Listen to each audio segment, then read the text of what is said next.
तो हेलो मेरे प्यारे साथियों। तो आज मैं लेके आया हूँ कक्षा 9वीं का सामाजिक विज्ञान वार्षिक परीक्षा 2024-2025 के 2 नंबर के महत्वपूर्ण प्रश्न। तो चलिए दोस्तों, वीडियो शुरू करते हैं। पहला प्रश्न दिया है, वनों के विनाश का मुख्य कारण बताइए।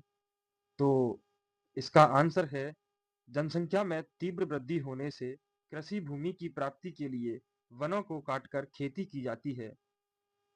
दूसरा कारण है, इमारती लकड़ी और चारे की बढ़ती मांग तथा वन्य भूमि खेती के लिए उपयोग में वनों पर जबरदस्त प्रभाव पड़ रहा है।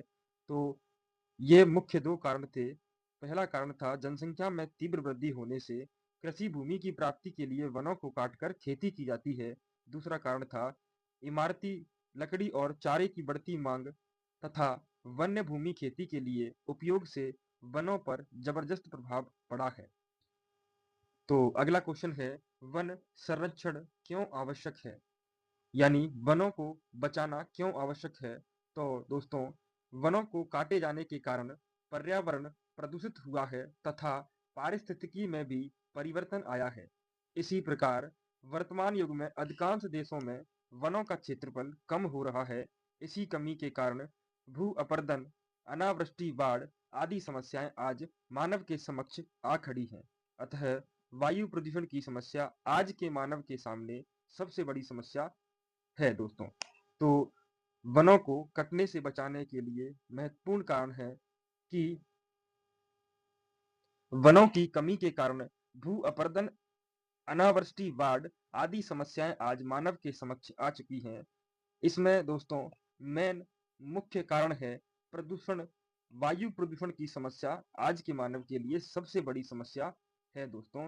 तो वन संरक्षण इसलिए आवश्यक है। चलिए दोस्तों, आगे चलते हैं। आगे क्वेश्चन नंबर थर्ड, जो कि है, प्राकृतिक आधार पर वनों को कितने भागों में बांटा जा सकता है? तो दोस्तों, प्राकृतिक आधार पर वनों को 5 भागों में बांटा जा सकता है। पहला, उष्ण कटिबंधीय सदाबहार वन। दूसरा, उष्ण कटिबंधीय पर्णपाती वन। तीसरा दोस्तों, पर्वतीय वन होगा। Fourth number mangrove one. और फिफ्थ नंबर उष्ण कटिबंधीय कटीले वन। तो दोस्तों, प्राकृतिक आधार पर वनों को 5 भागों में बांटा जा सकता है। उष्ण कटिबंधीय सदाबहार वन, पर्णपाती वन, पर्वतीय वन, मैंग्रोव वन और हमारे कटीले वन। चलिए दोस्तों, अगले क्वेश्चन की ओर बढ़ते हैं। अगला क्वेश्चन दिया है, रायका समुदाय को परिभाषित कीजिए। एक समाज है जो कि रायका समुदाय है। यह मुख्य रूप से राजस्थान के रेगिस्तानों में रायका समुदाय रहता था। इस क्षेत्र में वर्षा का कोई भरोसा नहीं था। यदि वर्षा होती भी थी तो बहुत कम। इस कारण कृषि उपज हर साल घटता बढ़ता रहता था। बहुत सारे इलाकों में तो दूर दूर तक कोई फसल होती ही नहीं थी। इस कारण रायका समुदाय खेती के साथ चारवाही का कार्य भी किया करते थे। तो दोस्तों, रायका समुदाय एक राजस्थान के रेगिस्तानों में रहा करता था। इस क्षेत्र में वर्षा बहुत कम होती थी, इसलिए यहाँ पर फसल भी बहुत कम होती थी। इस कारण से राय का समुदाय खेती के साथ साथ चारवाही का कार्य भी करता था, यानी कि पशुपालन का कार्य भी किया करता था।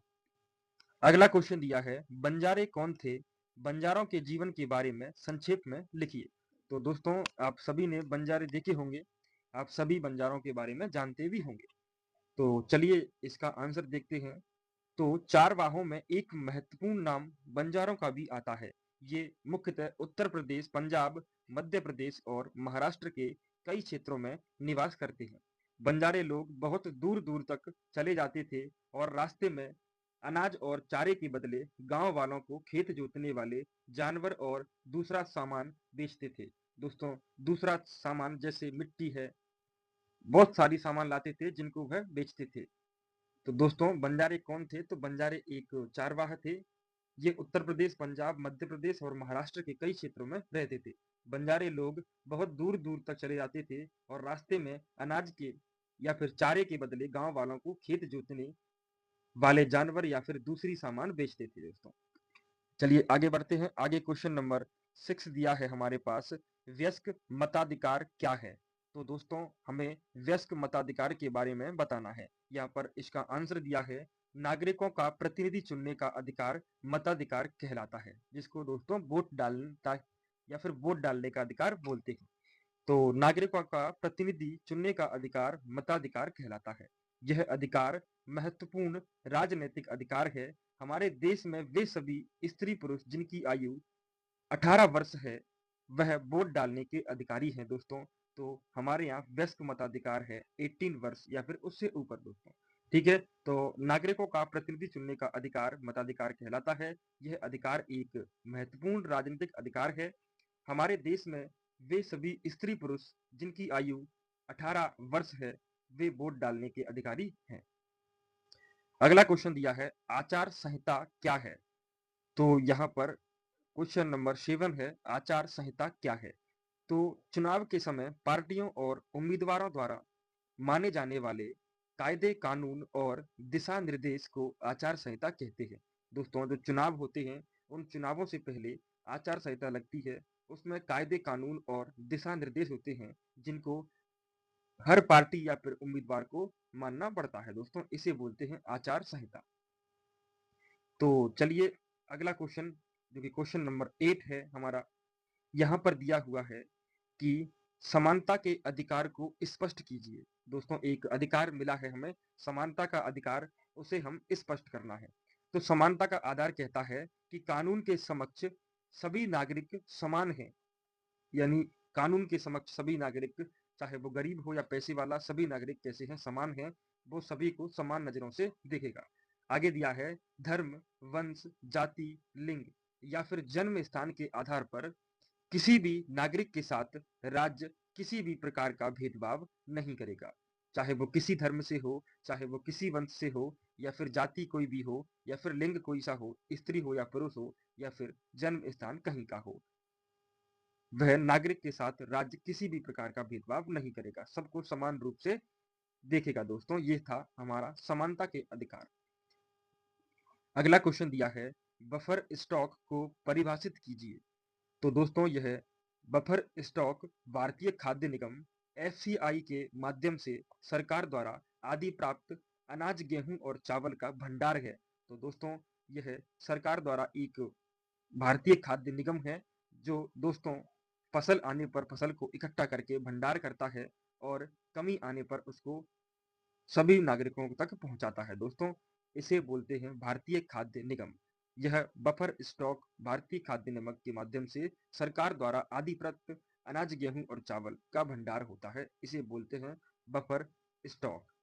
तो चलिए दोस्तों, अगला क्वेश्चन, जो कि क्वेश्चन नंबर 10 हमारे वीडियो का आज का लास्ट क्वेश्चन दिया है, खाद्यान्न सुरक्षा से आप क्या समझते हैं?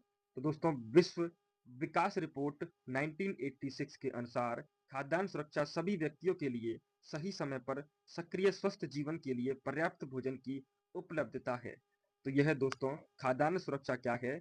व्यक्तियों के लिए सही समय पर सक्रिय स्वस्थ जीवन के लिए पर्याप्त भोजन की प्राप्ति कराता है, उसे बोलते हैं दोस्तों खाद्यान्न सुरक्षा। यह, तो दोस्तों, ये थे आज के कुछ महत्वपूर्ण क्वेश्चन, जो कि सामाजिक विज्ञान कक्षा 9 के 2 नंबर के महत्वपूर्ण प्रश्न थे। तो दोस्तों, अगर वीडियो आपको अच्छी लगी हो तो वीडियो को एक लाइक और चैनल को सब्सक्राइब जरूर कर लें।